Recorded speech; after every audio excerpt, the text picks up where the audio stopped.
Et direction l'Inde aujourd'hui où nous retrouvons notre correspondant Constantin Simon. Bonjour Constantin. Alors dans un instant, nous verrons votre reportage sur de jeunes journalistes indiens. Ils écrivent pour Balaknama, le journal de l'association Bhatté Kadam basée à Delhi qui accompagne les enfants des rues dans le nord de l'Inde. Objectif de ce journal, donner la parole aux populations les moins privilégiées et marginalisées de la société indienne. Mais d'abord, nous allons nous intéresser à ce qui domine l'actualité de ce lundi en Inde. Constantin, la bourse indienne a atteint un record vendredi et puis de nouveau dimanche. Qu'est-ce qui explique une telle hausse ?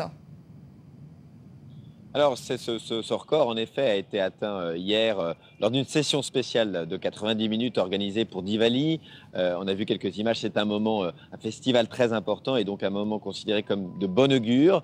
C'est donc deux records franchis, dimanche et vendredi, s'expliquent par les prévisions de résultats trimestriels très positifs pour les grandes entreprises indiennes et puis par l'afflux continu de capitaux d'investissement étrangers, rassurés par la nomination d'un nouveau gouverneur de la Banque centrale indienne. Plus largement, il y a la décision de la Banque fédérale américaine de ne pas supprimer son programme de relance de l'économie qui a permis ces dernières années, en augmentant les liquidités sur les marchés financiers, d'amener beaucoup d'investissements dans les pays émergents comme l'Inde. On a cru un moment que la Banque fédérale américaine allait supprimer ce programme et donc les investisseurs ont commencé à prendre peur, à se retirer des pays considérés, des économies considérées comme fragiles telles que l'Inde. Aujourd'hui, ils sont de retour. Ils veulent profiter du gâteau indien, avec peut-être même l'idée maintenant que ce gâteau ne sera pas éternel. Brièvement, Constantin, l'économie indienne semble aller mieux.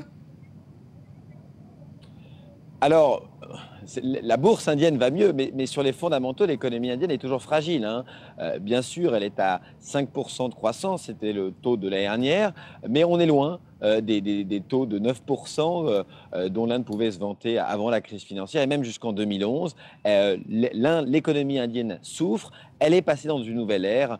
Ce n'est plus la croissance fulgurante comme dans les années 2000. Alors je vous propose maintenant de regarder votre reportage, Constantin, sur les jeunes journalistes indiens. Nous nous retrouvons après.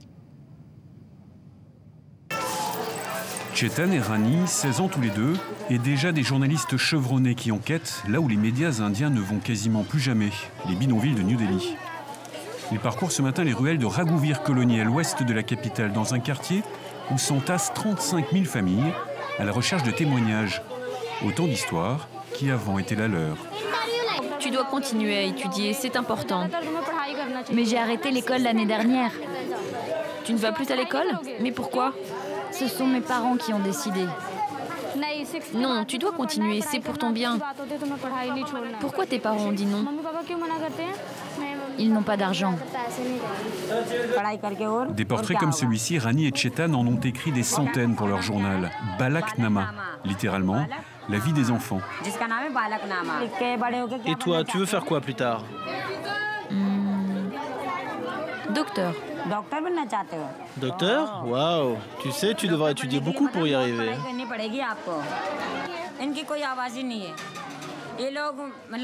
Ces enfants n'existent pas. Ils n'ont pas de voix. Ils sont comme des fantômes ici. Simplement parce qu'ils ne sont pas riches.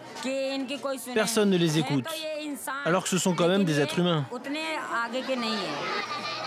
Et ils sont visibles. Rien que dans la capitale, ils sont 300 000 qui mangent, qui dorment et qui travaillent dans la rue. Et c'est bien le problème, devoir gagner de l'argent pour leur famille plutôt que d'aller à l'école.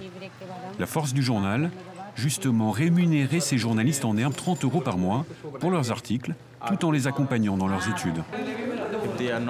S'ils n'étaient pas là, ils seraient probablement domestiques, en train de faire du ménage dans une grande maison, ou essayer de survivre dans la rue.